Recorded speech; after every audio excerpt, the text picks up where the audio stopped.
In this video, I'm gonna tell you about the 7 mistakes that I made as a beginner in macro photography. This is what my pictures looked like when I was a beginner, and this is what my photos look like today. And these 7 mistakes that I'm gonna explain to you in this video are basically 99% of that difference. Mistake number 1 was that I only used a one-time magnification macro lens, and on top of that I had a full frame camera. And this is a very common mistake because most macro lenses out there are only one-time magnification. If you buy the standard macro lens from like Nikon, Canon, Sony and so on, they only go to one-time magnification. And that is not really enough if you want to photograph insects and other very small things. I didn't really have the money or the knowledge on how to acquire a lens that could do more than that, but today I've learned that you could, for example, buy a macro lens from Laowa. Pretty much all of their macro lenses go to at least 2 times magnification, which is exactly what you need for insect photography. Or you could attach a Raynox DCR-250 filter. It's very cheap, like $70. You can attach this in front of your one-time magnification macro lens and you can get to 2 times magnification or more. So that is my number 1 advice to you. Make sure to have at least 2 times magnification in your macro lens, otherwise it will be very hard to get good insect photos. You will have to crop a lot and therefore you will have to sacrifice a lot of image quality. Mistake number 2 that I did as a beginner in macro photography was that I wasn't really minding the angle at which I photographed insects. I just found an insect and I was super happy if I could even get one photo of it before it flew away.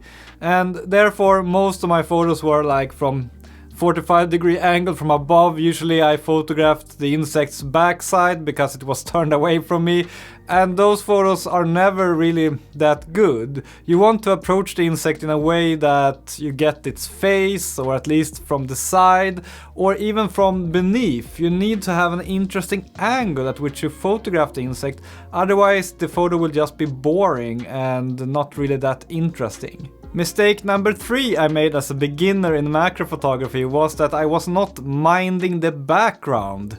If you want to get a really good photograph, no matter if it's an insect or a portrait or whatever, you need a good, beautiful subject, but also, equally important, a good, beautiful background. And it's actually pretty simple as long as you just mind what's in the background.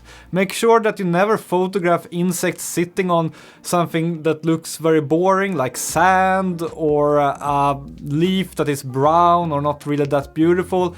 Make sure you photograph insects that sit on interesting surfaces. And when you take the photo, try to find an angle with your camera where you have an interesting background. Most of the time it's best to have maybe the sky in the background. You can get a light blue tone to it. It can look amazing. You could even use these background cards that you can buy for macro photography to get interesting colors in your background. Or you could just use your clothing. Maybe you have an interesting color on your sweater. Hold it behind the insect while you photograph it and you will have a much nicer background, and that is the difference between a boring meh photo and an amazing photo. Mistake number 4 I made as a beginner in macro photography was that I over-edited my photos, and especially I oversaturated them. I cranked up the saturation slider a lot and I went too far. You should never increase it more than like maybe 10 points or something like that. I increased it with like 25-30%. And now when I look back at these pictures, I mean, they just look weird, like unnatural, ridiculous even. Ridiculous, I think is the right word. And the reason I did this, I think, was that I lacked the skill as a photographer. I lacked the skill in macro photography. Therefore, my photos weren't really that beautiful, and I tried to save them in Lightroom somehow. And the easiest shortcut, I believed back then, was to increase the saturation. But no, it's not the answer. The answer is to take better photos with nicer colors and better lighting, as we will come to in a moment. And then you don't need to crank up the saturation because you will have rich saturated images with natural colors in them. Mistake number 5 I did as a beginner in macro photography was that I very often missed the focus. Very often the focus was slightly behind or slightly before the insect's eyes. Whenever you doubt what you're gonna focus on when taking an insect photo, you should focus on the eyes. It always gives you the best results, no matter the aperture or what insect it is or anything like that. Try to get the eyes in focus and the picture will look good. And of course it's hard when you're a beginner to get the focus right. I struggled a lot with this, and the only answer really is to practice. Practice for 1 or maybe 2 summers, take a lot of macro photos, go out every day if you can, and you will soon become really good at nailing the focus. These days I never have to think twice about it. I pretty much always get the insect in focus. Not in every photo, but I take enough photos so that I know that I have at least one photo that is in focus. Always take plenty of photos of your insect, and before you leave the insect and the scene, look in your camera if you have at least one that is in focus. Leverage the power of focus peaking in your camera or even focus magnification. It makes it easier to focus, but above all, you just need to practice to get that intuition for when you have the focus right. The only way I ever focus is that I lock the focus on the lens. I just set it to something like 2x magnification, and then I rock back and forth until I have the focus right, and then I snap the photo. That is actually the easiest way to get the focus right. In some newer cameras you have decent autofocus, for example the Olympus OM1 camera that I use.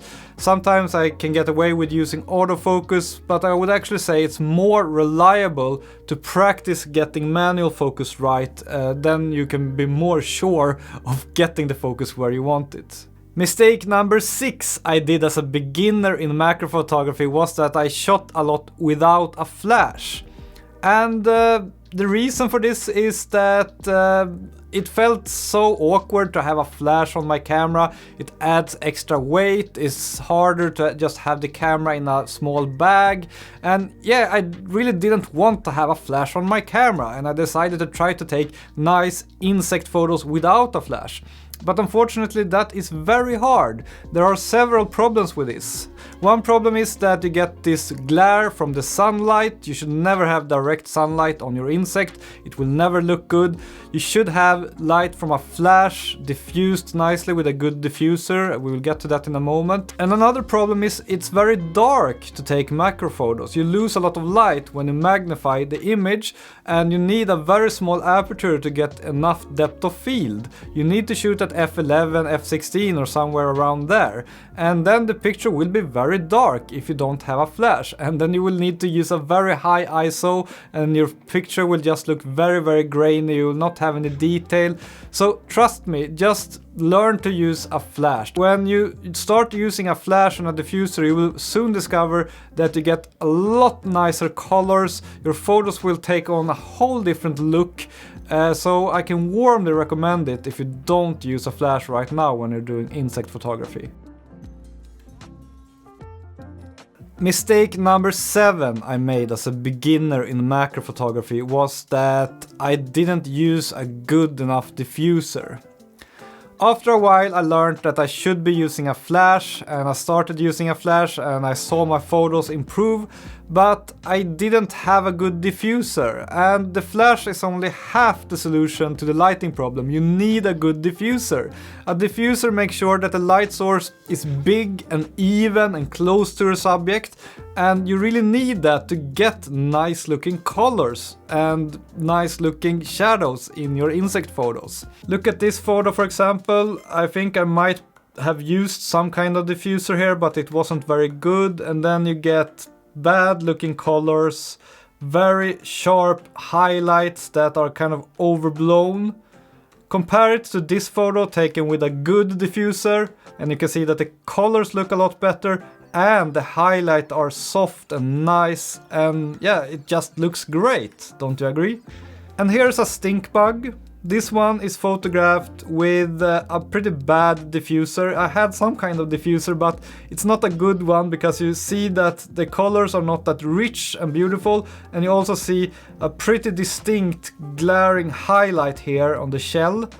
I mean, this picture looks okay, but I would not say it is beautiful. Also look at the shadows under the legs, they are pretty sharp. Then compare it with this photo. This one I shot with a good diffuser, with a good flash. And look at the colors, look at the highlights on the shell. Much softer, much nicer, much richer, I would say. And I sure know what photo I prefer of these two. So what are some good diffusers? Well, if you're serious about macro photography and want the best looking photos you can get, I recommend you to spend a bit of money on that diffuser. You already spent a lot of money on your macro lens, why not spend $100 or $150 on a world-class diffuser? The ones that I think are the very best at the moment are the ones from AK Diffuser in Florida or Cygnus Tech, made by a guy in Australia. Both of these brands make excellent diffusers, and I have videos on both of them. Go check them out if you wanna compare them. But these diffusers together with a flash will be maybe the most important part of your macro photography gear. All the different things I've talked about in this video I have separate videos about. I made more than 300 videos on my YouTube channel about macro photography, so go dive into my archive if you want to learn more, and see you in a few days again.